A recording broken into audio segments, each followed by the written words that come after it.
Il est difficile de souhaiter la paix à quelqu'un qui est dans des difficultés, à quelqu'un qui a des problèmes d'argent, qui a des problèmes de santé et qui s'est même perdu à l'église. Il est difficile de lui souhaiter la paix. Je comprends beaucoup de personnes aujourd'hui qui retombent même dans le péché, mais je voudrais vous dire une chose. Chaque chose a son temps dans cette vie. Il y a un temps où vous allez vous perdre, il y a un temps où vous allez faire des erreurs, mais ces choses vous permettent aussi de grandir. Et pas seulement physiquement, mais spirituellement aussi. J'ai aimé cette phrase que j'ai lue quelque part, d'ailleurs je la partage. Les obstacles sont la preuve que vous avancez. Sans obstacles, vous vous trompez peut-être même de chemin. Dieu est avec vous. Il a pour vous des projets de paix et non des projets de malheur. Ceci n'est pas un slogan comme nous en avons dans le monde, mais ceci est la parole de Dieu et la parole est vérité. Que le nom de notre Dieu, notre Père, soit exalté au nom de Yeshua, le Messie, le Nazoréen. Je prie pour chacun d'entre vous, vous qui êtes dans des afflictions, vous qui êtes persécutés et vous qui ne connaissez même pas encore Christ. Je prie qu'il vous donne cette grâce de le connaître, de le suivre, de le servir et de lui rester fidèle. Ne cherchez pas à plaire aux hommes qui ne peuvent vous sauver. Cherchez à plaire uniquement à Dieu. Il vous donnera ce que vos cœurs désirent. Au nom de Yeshua, le Messie, le Nazoréen. Vous savez, ce matin, quand je venais partager la parole, j'ai croisé dans les transports en commun, parce que j'ai pris les transports pour venir ici, j'ai croisé des musulmans qui allaient pour prier. Vous savez, c'est la fin du ramadan. Et ce que j'ai aimé, ce qui m'a touché, c'est le calme. Il y avait un calme, mais particulier. Chacun était en train de prier, c'est-à-dire qu'ils étaient dans un temps, vraiment, j'ai pu vivre la spiritualité en quelques secondes au milieu d'eux. On a certes beau dire que nous avons Christ, mais nous les évangélistes, nous les pentecôtistes, les catholiques et autres, nous avons Christ, mais quel est notre comportement?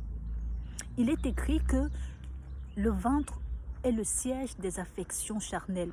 À cause de nos ventres, nous nous éloignons de la volonté de Dieu, et ce depuis la création même de l'homme. Dans le livre de Genèse, au chapitre 3, nous allons y aller dans un instant.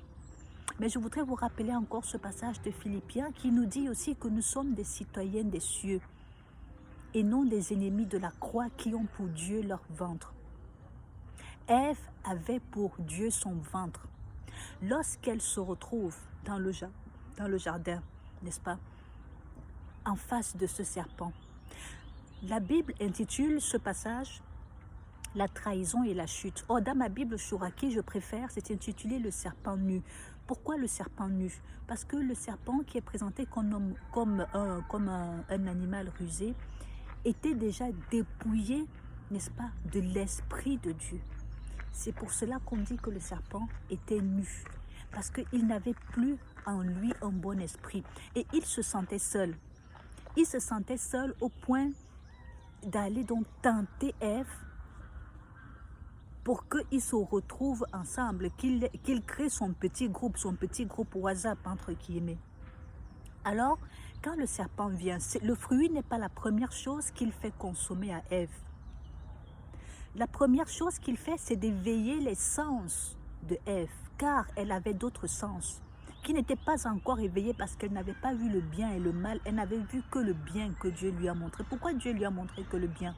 Dieu lui avait montré le bien à Ève parce qu'il avait pour Ève, pour Adam et pour sa création un projet.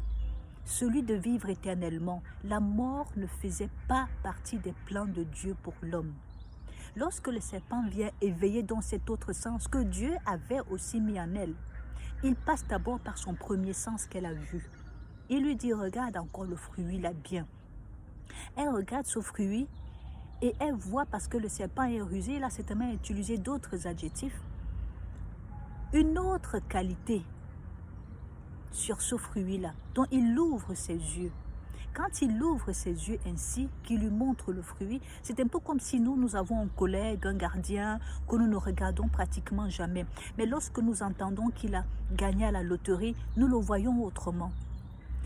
Vous avez peut-être l'habitude, n'est-ce pas, de repousser un homme ou une femme. Vous avez l'habitude de repousser une femme, vous dites, oh, elle est moche, elle est la plus moche, elle est de toute façon, c'est pas mon genre, c'est pas mon style. Mais lorsque vous entendez qu'elle a eu un gros héritage, Vous commencez même à l'aimer sans savoir pourquoi. C'est ce qui s'est passé avec Ève. Elle a commencé à regarder ce fruit autrement. Il a éveillé la vue. Le deuxième sens qu'il éveille, n'est-ce pas, c'est lui, par ses paroles. Ensuite, le toucher. Elle a touché à ce fruit. Elle a touché à ce fruit.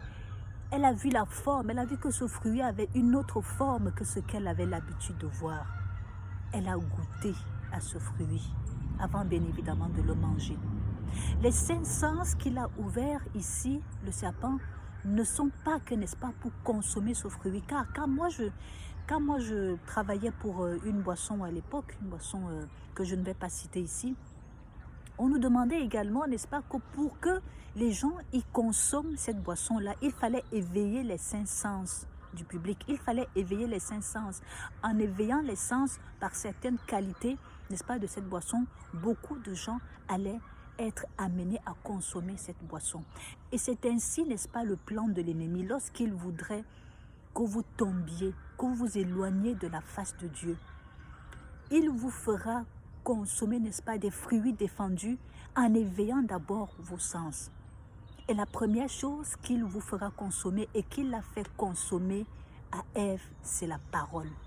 C'est pour cela qu'on dit que la communication est très importante aujourd'hui.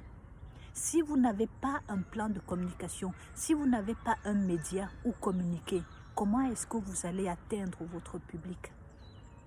Alléluia.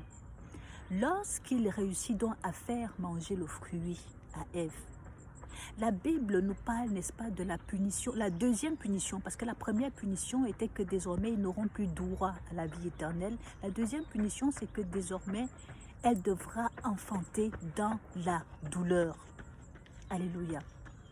Elle enfante dans la douleur parce que désormais le fruit défendu a touché au fruit de ses entrailles. Fruit défendu sur le fruit de ses entrailles. D'où la douleur aujourd'hui de la femme lorsqu'elle enfante. La Bible a ceci de particulier, elle a une caractéristique assez spéciale et je voudrais même d'ailleurs partager cela avec vous ce matin. La Bible a ceci, c'est que elle nous permet, n'est-ce pas, de voir, de vivre l'unité de son inspiration. Ce passage de Genèse au chapitre 3 me rappelle le passage de Matthieu, chapitre 4.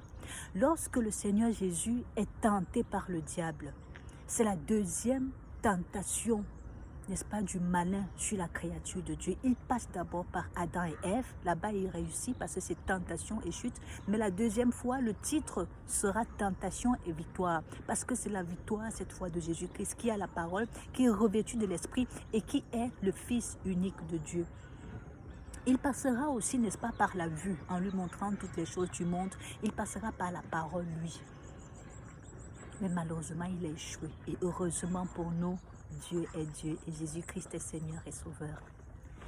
Alors, il y a un autre passage qui est très important et qui nous ramène également à ce qui devrait entrer ou pas dans notre ventre. Lorsque Jésus-Christ se retrouve en Samarie, il demande à la femme samaritaine, donne-moi de l'eau. Pourquoi il lui demande de l'eau? Il aurait pu lui dire, va nous faire à manger et demander à ses disciples d'attendre. Non, parce que Jésus-Christ avait une autre mission pour la Samarie. Il fallait que Jésus-Christ purifie d'abord la Samarie.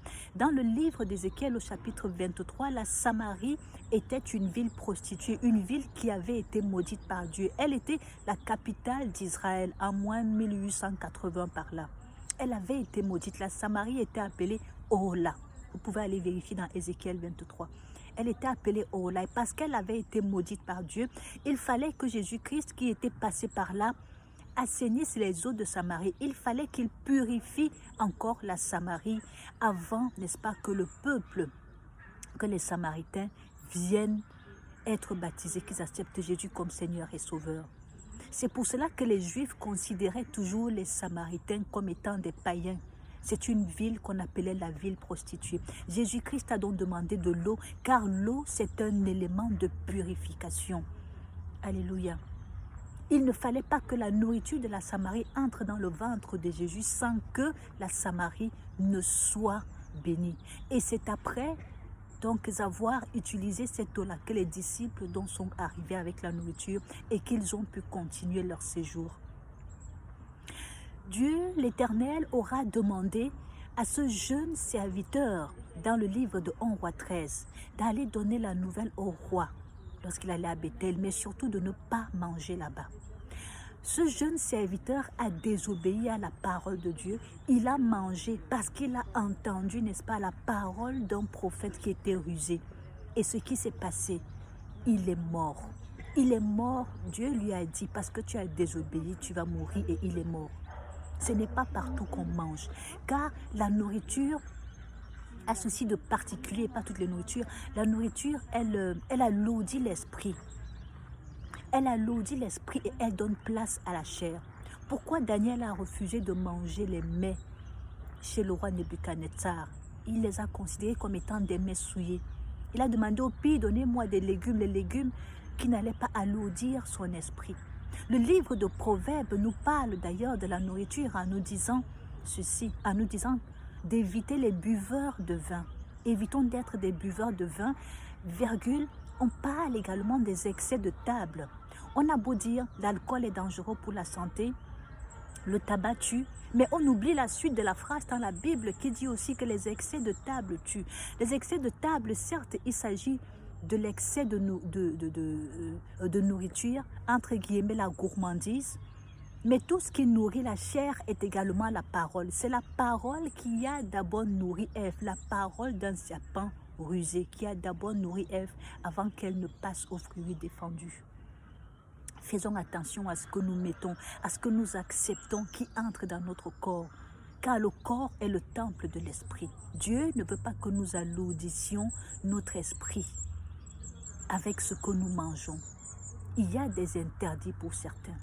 Mais attention, parce que la nourriture dont on parle, il faut savoir que la relation que Dieu établit avec l'être humain peut également passer par la consommation de la nourriture. J'en veux pour exemple ici la veuve de Sarepta. Il a dit à Élie d'aller, et quand il rencontrera une femme, la veuve de Sarepta, elle lui donnera à manger. Il a dit qu'il a ordonné à la veuve de Sarepta de lui donner à manger. On reviendra sur cet épisode un peu plus tard.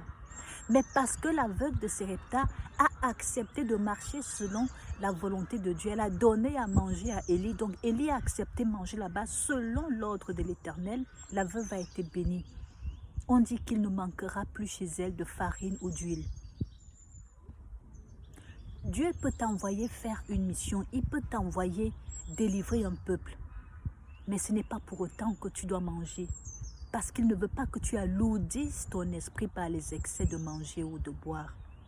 Vous pouvez être un serviteur de Dieu, mais être nourri par Dieu. Moïse avait été nourri par des corbeaux, Jésus par des anges. Ne dites pas mes dons, ça veut dire que je vais être nourri par des corbeaux. Vous ne connaissez pas les voies de Dieu, elles sont insondables. Faisons attention à ce que nous mettons dans nos ventres.